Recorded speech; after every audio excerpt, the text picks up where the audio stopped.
Nous n'allons plus permettre cela. Les gens sont éveillés et les gens se battent aujourd'hui, pas pour nous-mêmes, mais pour les générations à venir. Et merci à tous pour le combat qui est livré. Nous avons donc dit, quiconque osera s'en prendre au Niger nous aura en face, parce que nous mènerons une guerre sans merci jusqu'à la dernière goutte de sang pour quiconque osera s'attaquer à nos États. L'AES que nous sommes en train de mettre en place est d'abord et avant tout l'AES des peuples. Une AES dans laquelle les Burkinabés et les Nigériens seront chez eux au Mali et inversement. Sans aucune forme de barrière bureaucratique. Cette liberté de circulation sera sous-tendue par une accélération des investissements dans le domaine des infrastructures routières et ferroviaires et aériennes, et dans celui des nouvelles technologies de l'information et de la communication. Toute chose qui catalysera l'approfondissement des investissements dans le domaine de la production agricole et dans celui des industries de transformation, profitant ainsi de la complémentarité de nos économies. La Confédération Alliance des États du Sahel va s'édifier donc sur un substrat qui assure la protection des populations contre toute menace d'agression terroriste, rébellion, banditisme armé ou tout acte hostile venant de l'extérieur. Je demeure convaincu que dans le contexte géopolitique actuel, l'Alliance des États du Sahel constitue le seul regroupement sous-régional efficient dans le domaine de la lutte contre le terrorisme, la CEDEAO ayant brillé par son déficit d'implication dans cette lutte. Il est urgent de créer les conditions d'une véritable sécurité alimentaire dans les pays de l'Alliance et mettre en place le dispositif économique, financier et monétaire nécessaire au financement du développement et à l'investissement productif dans l'espace des États de l'Alliance.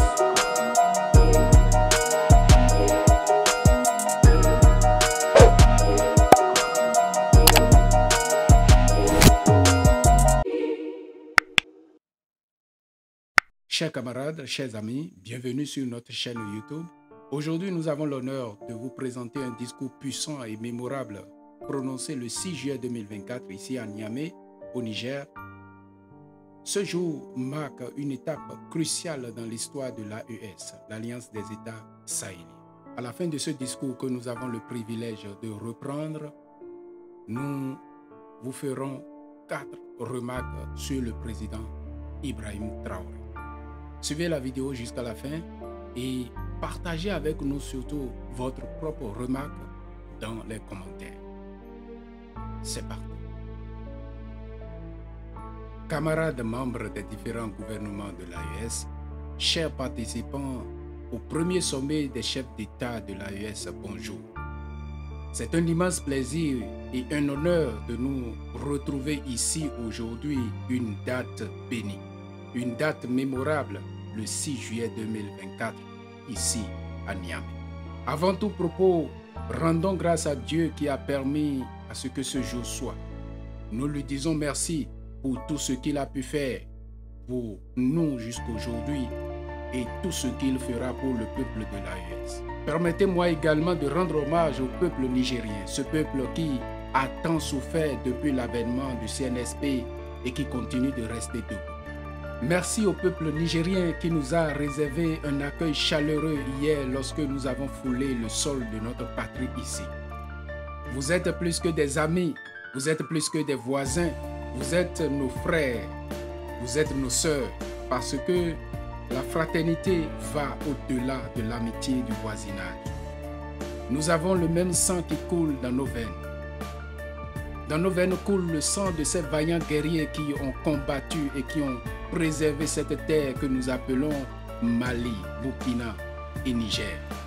Dans nos veines coule le sang de ces vaillants guerriers qui ont aidé le monde entier à se débarrasser du nazisme et de beaucoup d'autres fléaux.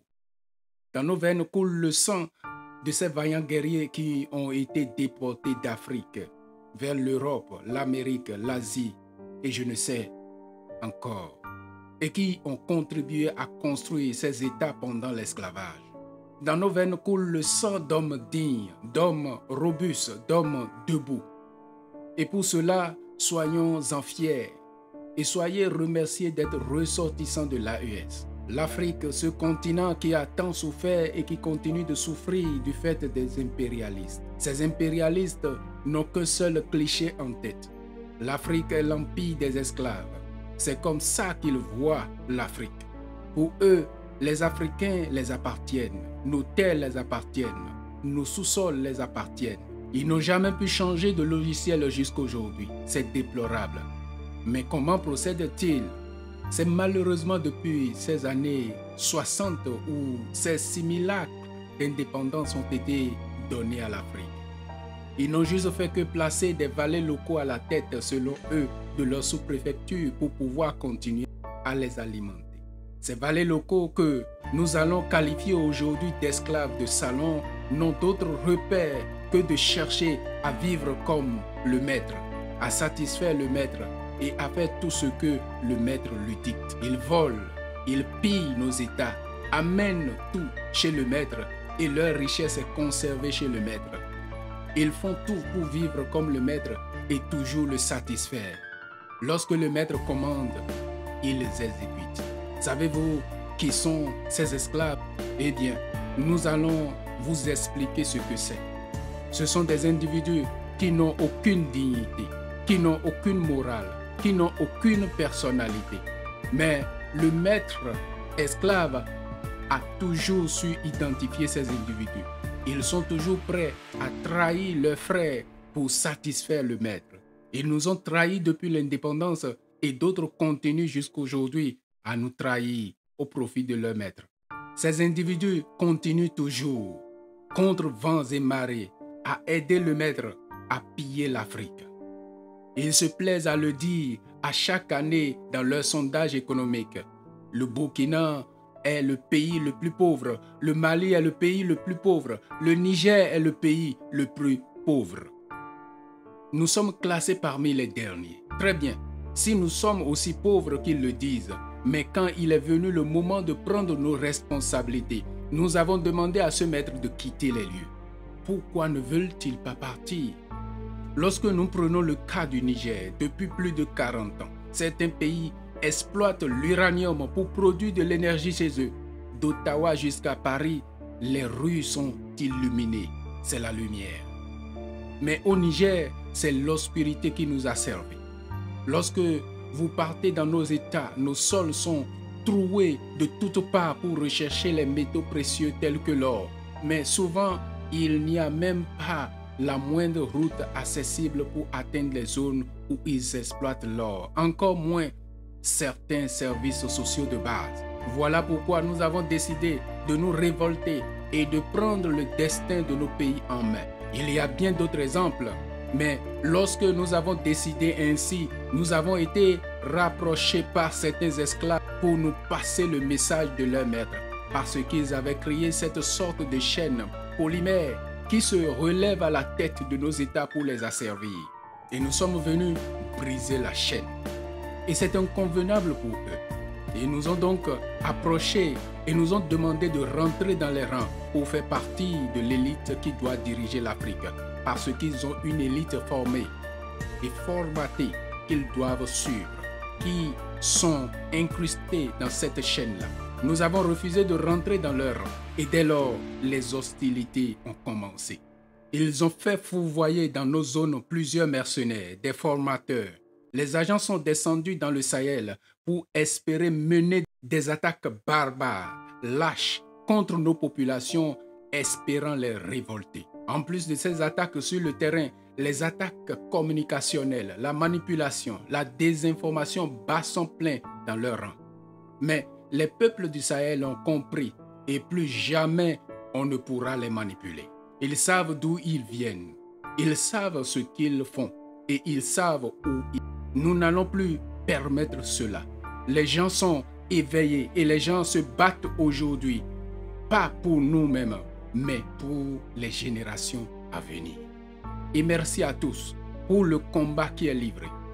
Cela ne nous fait jamais pleurer. Nous n'allons pas trembler. Nous allons affronter. Nous allons nous battre pour l'indépendance réelle, pour notre liberté. Parce que pour faire peur au peuple de l'AES, ces individus n'ont que 3 thèmes dans la bouche. Démocratie, liberté, droits de l'homme. Bien sûr, leurs valets locaux ne sont élus que dans un processus démocratique, libre et transparent selon eux, leurs valeurs.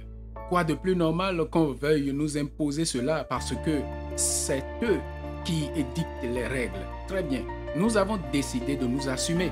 Voilà pourquoi un 26 juillet 2023, lorsque le Niger a décidé de tourner la page, les esclaves et leurs maîtres sont montés sur les grands chevaux. Ils ont mis leurs valets locaux en avant et ont décidé de mener une guerre contre le peuple nigérien. Nous avons donc dit, quiconque osera s'en prendre au Niger nous aura en face. Parce que nous mènerons une guerre sans merci jusqu'à la dernière goutte de sang pour quiconque osera s'attaquer à nos États. Cette parole, cette décision que nous avons eue hier est d'actualité aujourd'hui et sera d'actualité demain et pour toujours.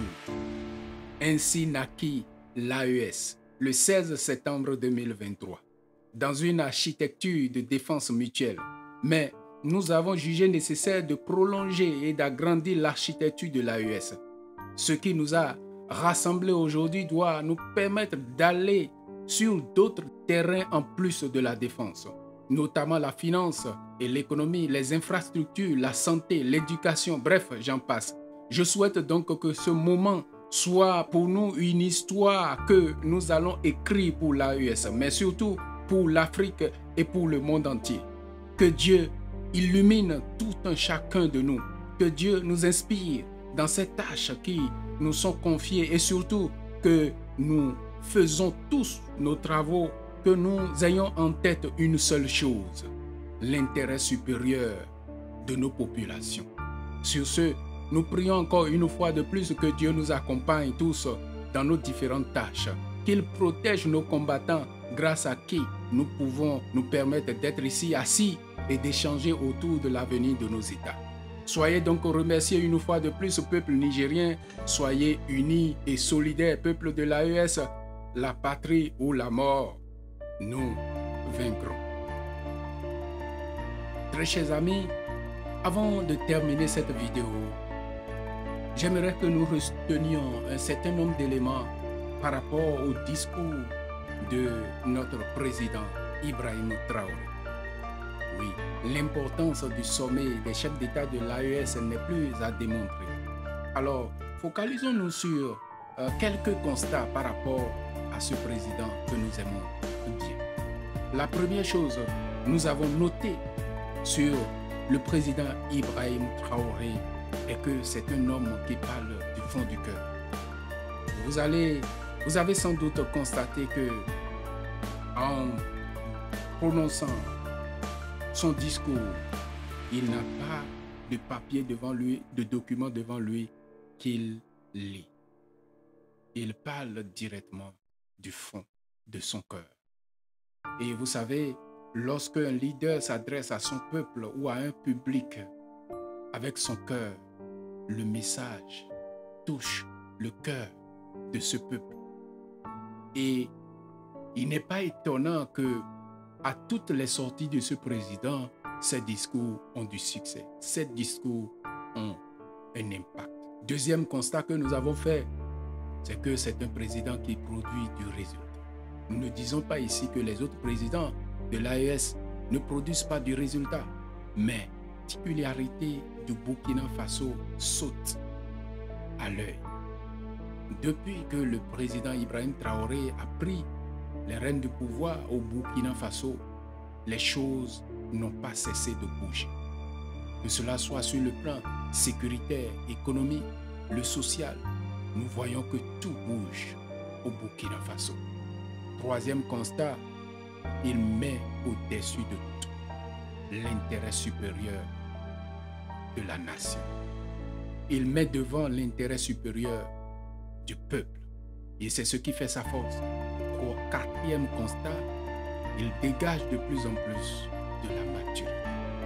Vous savez, lorsque le président Ibrahim Traoré a pris les rênes du pouvoir au Burkina Faso, beaucoup de personnes ont réagi et ont critiqué. Il est très jeune, il ne pourra pas aller loin.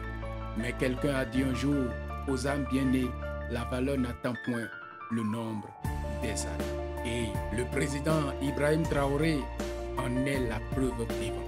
Il suffit de regarder les images quand il prononce ses discours, les images de ses photos récentes. Et si vous savez lire, vous allez constater plus de maturité, plus de croissance en l'homme qui ne cesse d'aller de l'avant par rapport à sa conviction de développer son pays.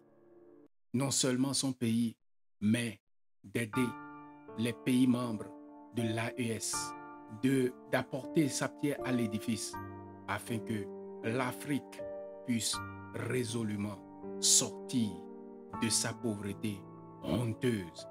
Mes chers amis, j'espère que vous avez aimé cette vidéo. Si c'est le cas, laissez un j'aime, abonnez-vous à la chaîne et partagez la vidéo autour de vous pour des vidéos plus inspirantes. Sur cette chaîne, notre objectif, rappelez-vous, c'est l'éveil.